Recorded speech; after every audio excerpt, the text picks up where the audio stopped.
I don't find, because let's have the conversation. What is more important, perception or reality? For me, reality. Okay. Reality. Okay, so my reality is more important. Your reality, not the truth of it all, just your truth or your reality. I'm saying, like, what is more certain? What is more important, the perception of how we see a thing or what that thing really is? And I'm going to give you an example. What the thing really is. What's more important, the fact that Martin Luther King is the man that we see that fought for freedom, or the fact that he was cheating on his wife? Jesus. A lot of you saw the clip with B. Simone, but this right here is the beginning of that conversation. I don't understand why they used the legend Dr. King to shell out their misandry, but that's what they did. It was very disrespectful. And it was B. Simone's co-host, her friend, who decided to bring up Dr. King's name in this baby bot bimbo babble. Neither one of them will ever have a man as great as that man. They can't even get a man that's 50% of what he was. And we're going to get into that, but you notice how the friend, she was like, which one is better, reality or perception? The truth is that most modern women, they like perception. That's what's important to them. The image of it all, how things appear to be and not what they really are. That's why they spend hours and hours every week putting on and removing pounds of makeup, costumes, sticking other people's hair on their head. They do all of that, but they're rotten on the inside. One time for everybody who sent this clip in to me, St. Joe, JTL, our sister Sharonda, James, Michael, Ishmael, and Matthew, I appreciate all of you. Before we get into this extended clip, take a second to make sure that you're subscribed to the channel. Click that notification bell for all updates, and if you're new, include new subscriber in your comment below, and I'm going to try my best to respond to all of you.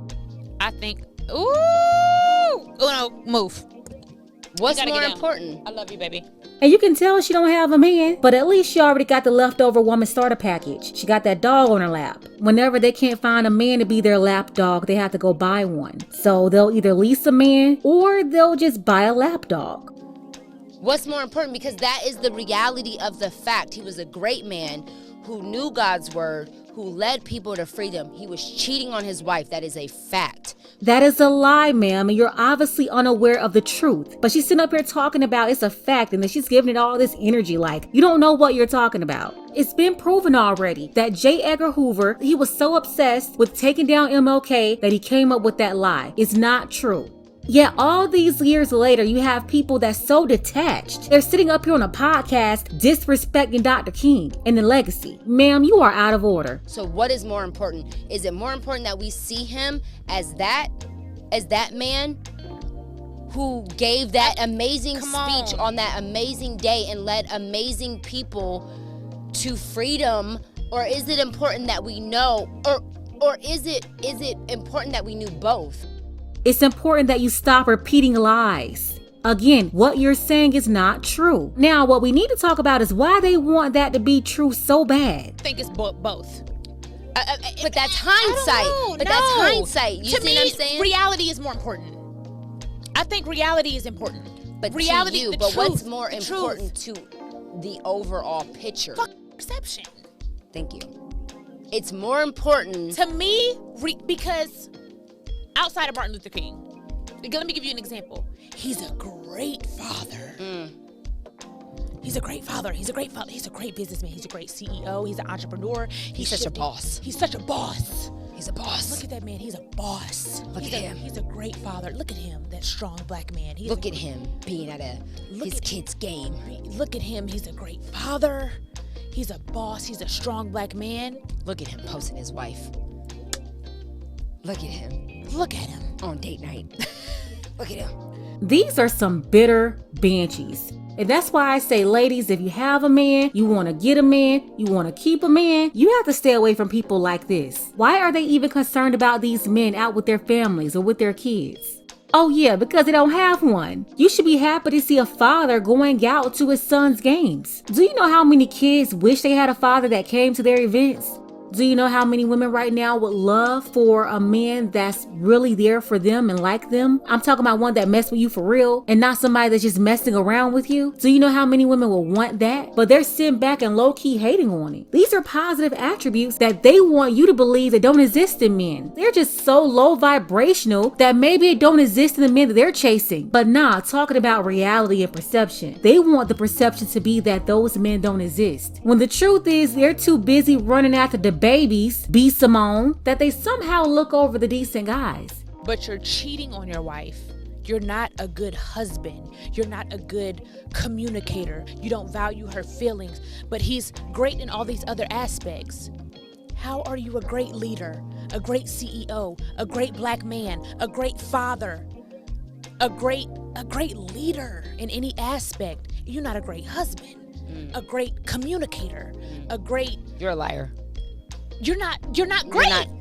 You're a liar. Not great. You're a liar. Man, we don't even want to hear from you. You're a liar. You just repeated a bold-faced lie about Dr. King for minutes on this show. You're a liar. And the sad part is a lot of young women who don't know history, who don't know the truth about anything. They haven't read or watched anything because they're too busy popping their thought pockets online or putting on a bunch of circus makeup and glue around their head all day, that they really have no clue about history. So they're really getting their information from people like this, uninformed people who don't know what they're talking about. Just like people watching their podcast in the first place. Single women with no men up here talking about relationships. And we already know the reason why.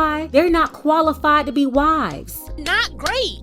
So that's my point. You're not great. So I posted this. You're not great. The other. God, you're not. That is triggering. Yeah, for sure. I'm a good dad. You're not a good dad because you don't respect me. How the you showing these kids you a good father and you don't respect their mother? And by the way, B. Simone, she don't even have any kids. So all this anger that she has is inside of her. She's gotten these stories from other women, and that's what women do. They go to other women, they tell bits and pieces of stories. The whole goal is for that woman to take their side, feel sorry for them, and then cover for her. And because you're already talking to a woman with such high level of contempt for men, she don't even have to ask any questions to really verify what information she's believing. So yeah, basically they sit amongst each other, swapping out these partial stories and leaving out the information that will implicate them. How are you a good father and you don't respect who brought them into this world? Carried them. You're not a great dad, my nigga. You're an okay human.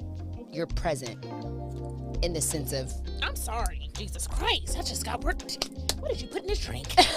You have so many people for a long time. They've been listening to emotional, illogical people like these two here for a while. And that's why they have such a hard time co-parenting. There's a difference between how you show up as a mother and how you show up as a wife. Just like there's a difference between how you show up as a father or how you show up as a husband. Majority of kids born today are born out of wedlock. We gotta be honest about the bastard baby epidemic and the people who make them. You may be a great mother to your kids, but that doesn't make you a great wife to your husband. Same for men. He may be a great father, but relationship-wise, he's no good. You're the one who gave him the honor of having a baby with you. But back to my point, you have a lot of parental alienation going on, where mothers are holding back their kids from their fathers because they're mad at them for not being a good boyfriend. And that's the problem. You need to be able to differentiate between the two. And you know what? I wouldn't expect for these boss chicks to think any other way. These are people who believe that because they're good in their business, that will make them a good woman. And that's why a lot of them are single.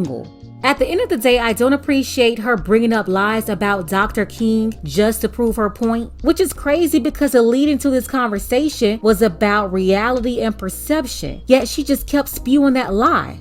It's because of the work and resilience of great husbands and men like Dr. King and great women and wives like Miss Coretta why you're even able to be on the internet talking this nonsense in the first place. I should give you a homework assignment for you to figure out what the truth is and then come back on your podcast and give the King family an apology. Let's go ahead and get the conversation started. Shout out to Dark Power and Harris. I appreciate you for your support. Want to see more content like this? You can support the channel too. Links to Cash App and PayPal are below. Ladies, fellas, want a balance analysis, want the truth from a woman's perspective? Then you're going to want to subscribe to this channel and don't forget to like and share.